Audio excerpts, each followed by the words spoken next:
Hey, did you ever get either of these videos in your feed? Well, it looks like you successfully got this video too, because we're doing the same thing but for each From Software DLC and comparing things that did better than Shadows of the Erdtree. We'll be going through them backwards of release order, as the comparisons are more apt and relevant the more recent the release. There could be an argument made for the boss quality between Ring City and Shadows of the Erdtree, at least when you focus on the main ones for Shadows. But instead of generalizing, let's focus on one comparison I, and a lot of people, have made before. Medea vs Bale. Now I should say that I enjoy the presentation and atmosphere in Bale's fight more than Medea, but Bale does suffer from mechanical issues that hold him back some, and it's mostly due to how the camera behaves during the fight. There can be many moments where you can get in an awkward spot that forces the camera inside the boss. I imagine this is mostly because of the camera lock-on spot and the size and model of Bale himself. Being able to go next to or behind his head while there isn't room below him will cause him to clip into your camera from time to time, especially if he does the charge attacks. I understand why the visual design was led that way, it's just one that didn't lend itself super well to fighting up close. The camera lock-on could also use work, and the only lock-on spot at the moment is its head, leaving for a little wiggle room in terms of how to approach the fight, even if it's the most efficient place to hit it. But even then, his leg injury is apparently also a weak spot, so there could be an argument made for that being a valid lock-on spot, though I could also see that being a very chaotic place to lock onto.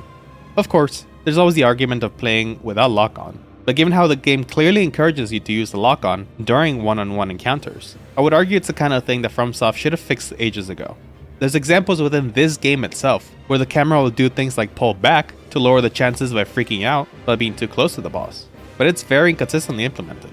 The camera certainly isn't perfect during Medea by any means, but generally just staying in front of them and whacking the head won't put you in an awkward spot nearly to the same frequency as Bale. So I do think it's a fair comparison due to this, not just via the fact that they're both mostly grounded dragons. And that's not to mention some smaller issues, like the boss immediately being on your case after entering the fog wall.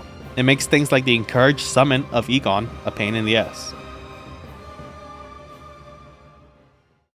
The thing I think Ashes of Ariandel did better is how it uses open space. When looking back on Ashes, it's a little bit striking that it almost feels like a prototype of an Elden Ring open world area in some ways, and yet it never overstays its welcome. The beginning opening snowy area has that traditional open world feel where you can go in a few different directions, and there's a few things to find in most corners, but even this connects well into the main set piece of the DLC, Frida's Chapel, and then leads to both the village where you can make progress and down below to the frozen lake area. Overall, it's just a giant, singular, connected map, and mind you, the other DLCs are mostly interconnected without a load screen, but of course, there's still things like transition tunnels and things of that nature, where Ashes feels very naturally interweaving in a way, like a good open world, just at a smaller scale, and with very little wasted space to boot, which is why I find the connection to Shadows of the Erdtree pretty apt. The way the Shadows map connects between the areas isn't bad, but there are vast areas of needlessly padded out land with nothing to see and do, like the Graveside Plain, or just outright borderline empty, like the Charos Hidden Grave, Jagged Peak, or Abyssal Woods. There's still some areas that use the space better in my opinion, such as Skyro Altus, but there's certainly a lot of wasted space in Shadows of the Erdtree, as there was in some of the worst areas in the base game. It certainly would have benefited from being more concise in some segments. One thing Old Hunters did better than Shadows is how they handled the concepts shared in the Research Hall versus the Specimen Storehouse. They're both a building that's intended for some sort of experimentation on beings, both have multiple floors, and have a central mechanism that rises to access different segments of the level to progress. So it's not that the Specimen Storehouse is bad or anything, but it is a little bit standard as far as having a simple layout of floors and stairs. And when it comes to the central mechanism of Storehouse, it really only changes one aspect of traversal.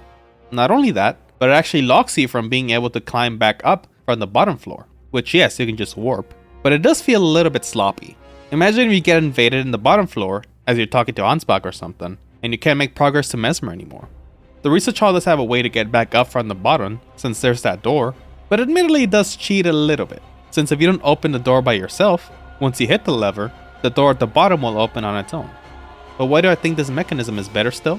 Because it doesn't only change one aspect of the level, it changes how you traverse into every single floor from then on. And I believe they should all still be accessible, since there's a few ladders connecting some rooms as well.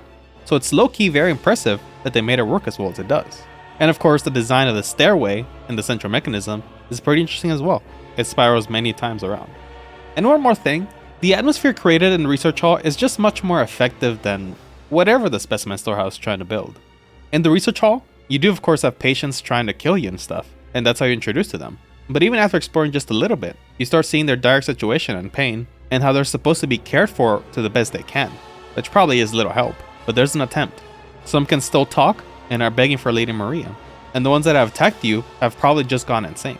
There's a real solemn feeling in this area, especially when killing them is essentially euthanizing them, despite the fact that they're seemingly immortal. The specimen storehouse has nothing like this to speak of. There's no difference how these pot people act, even from the ones you see in prior jails. Why are we supposed to assume they're any different from any basic enemy? Like we see some huddles of corpses on some beds. Cool.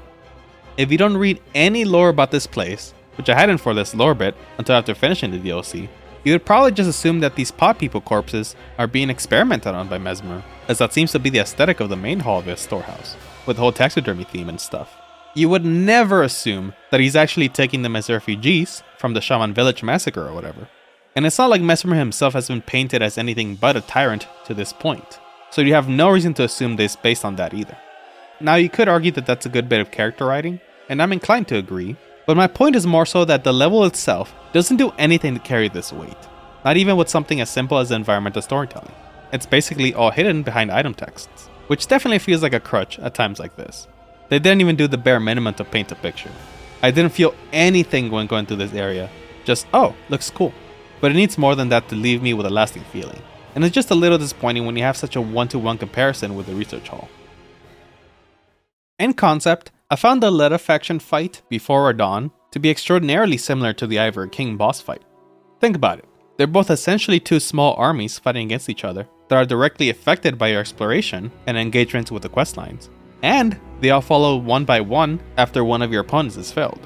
Just briefly in case you don't know, for Ivory King, once you reach the final boss, you can fight this boss essentially solo if you want, but if you're inclined, you can recruit your own allies by backtracking through the level you just explored, which has new paths unlocked. So it extends to even being a clever and effective way to encourage backtracking, and you can recruit as many as 3 more. So why do I find Ivory King superior?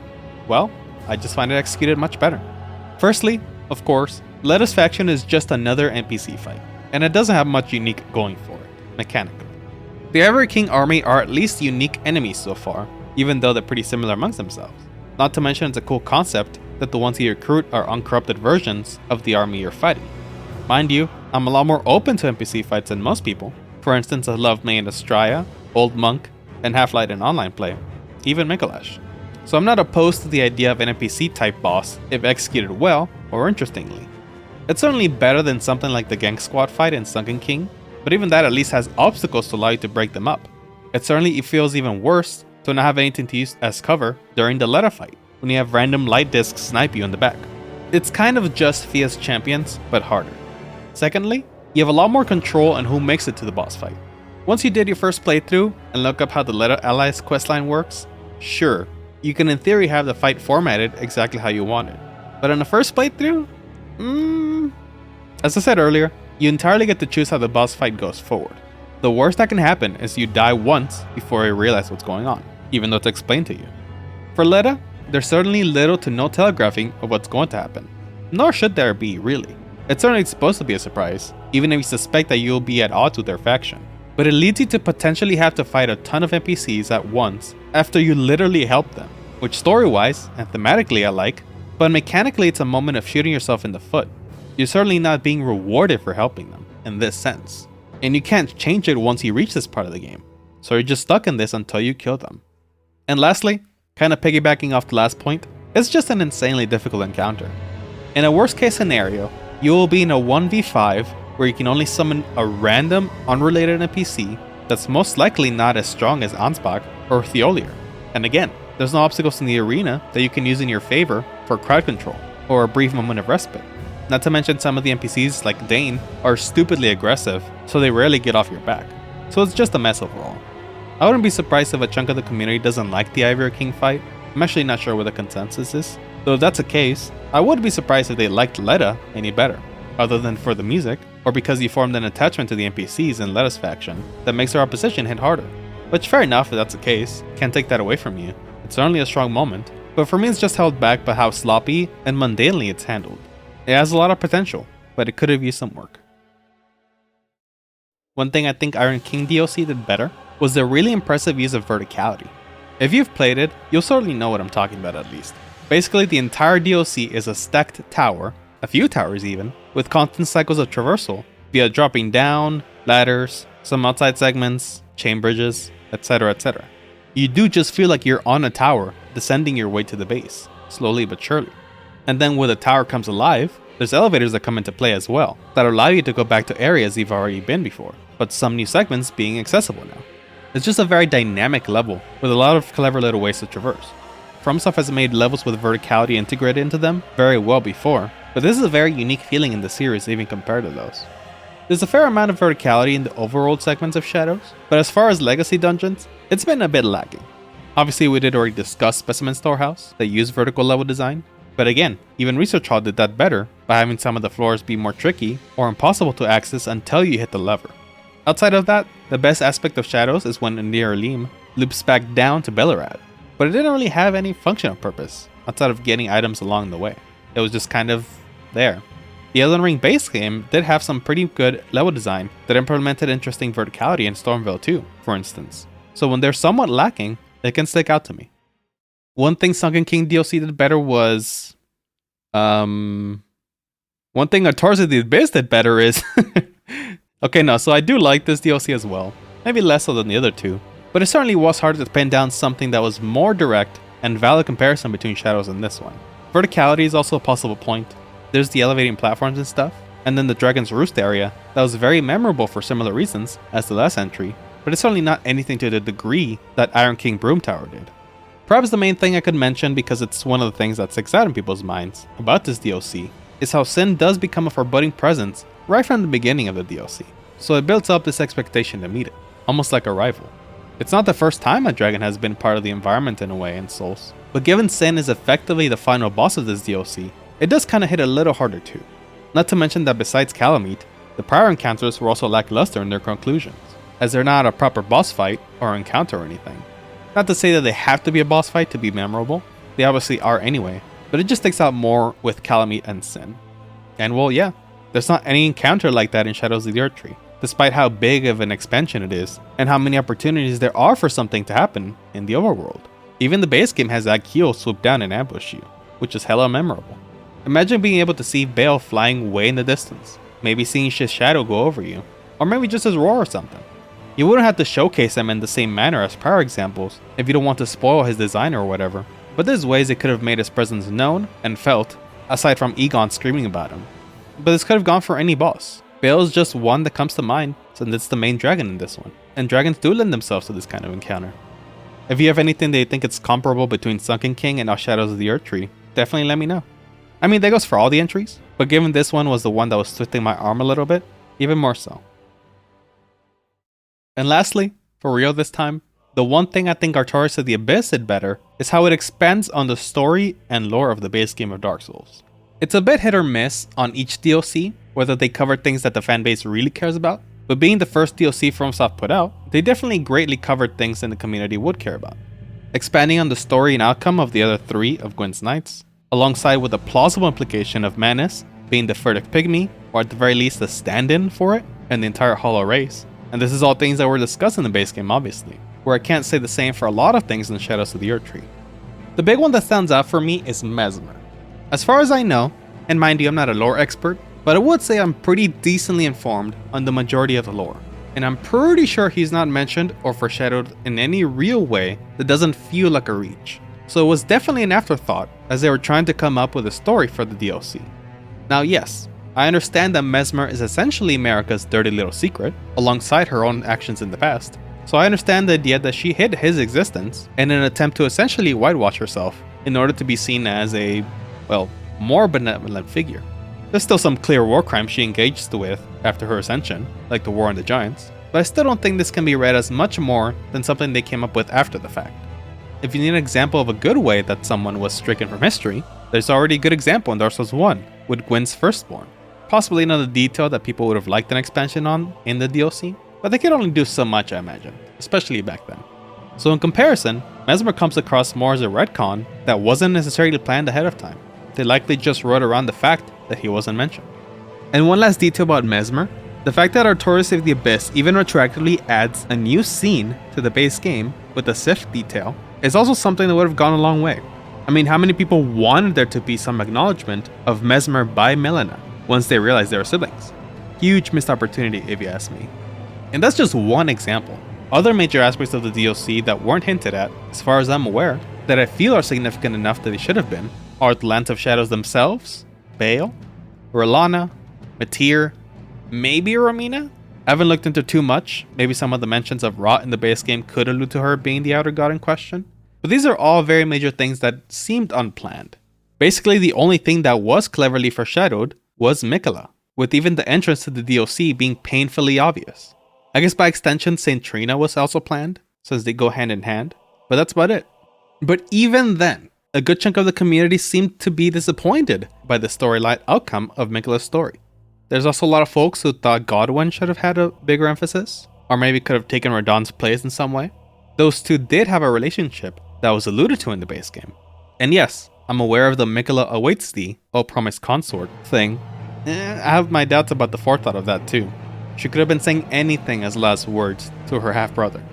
As you can see, I definitely have a hard time subscribing to ideas like this, like when people try to explain events in Dragon Ball being a certain way due to Beerus, for example. That's not to say I don't like any of the lore of the DLC, but it's hard to confidently say any of this was planned. Which is a shame because the whole idea of Miquella being an astronomically powerful manipulator was already set in motion. But there wasn't enough hints in the game to allude to this, and making it feel like a grand master plan of sorts. Not to mention it was thwarted by a dinky little idiot like us. And if the Melina Whisper was intended like that all along, then FromSoft, stop putting crucial story scenes on fucking YouTube! And that's all for the video. Now, if you're familiar with the other two videos I made on this similar subject, you may be expecting me to do the reverse as well for that. But if you've been around and part of my channel, you may know I didn't like the Shadow of the Erdtree DLC. So I genuinely don't think I could come up with something the DLC did better than the rest of the DLCs. So unfortunately, can't promise that at all. I can barely put together the 5 I did for that one video I made a while back. But hey, that's in a similar vein. If you would like to see 5 things I did like about the DLC, that's what you can watch next. Now, I do want to make it clear that me talking about these specific details that the other DLCs did better, don't necessarily think it makes them better overall. I personally do think they are. But I'm just saying, as a blanket statement, even someone who likes Shadows of the Erdtree could make a video like this. Assuming they don't think it's just genuinely perfect, which I just don't think it is. But either way, if you can think of things that the other DLC did better, or in reverse, you think specifically Shadows did better than the other ones, do let me know your ideas. I'm definitely always willing to hear differing opinions, and even critiques of my own opinions for this video if you're willing, as long as you keep it respectful, which from time to time the fanbase is not great at. But yeah, as I mentioned already a few times, I do have this video done for the base game as well, and in the reverse, and there's also that 5 things that I think Shadows of the Erdtree did well. Those are some things you can watch next. If you enjoyed this video and would like to see more like it, do consider subscribing as well. I have at least 2 more videos set to go before the end of the year. And if you're willing, I do have memberships open, and you can join this list of fine fellas by becoming a member. And yeah, hope to see you around, everybody. Have a good one. Bye bye.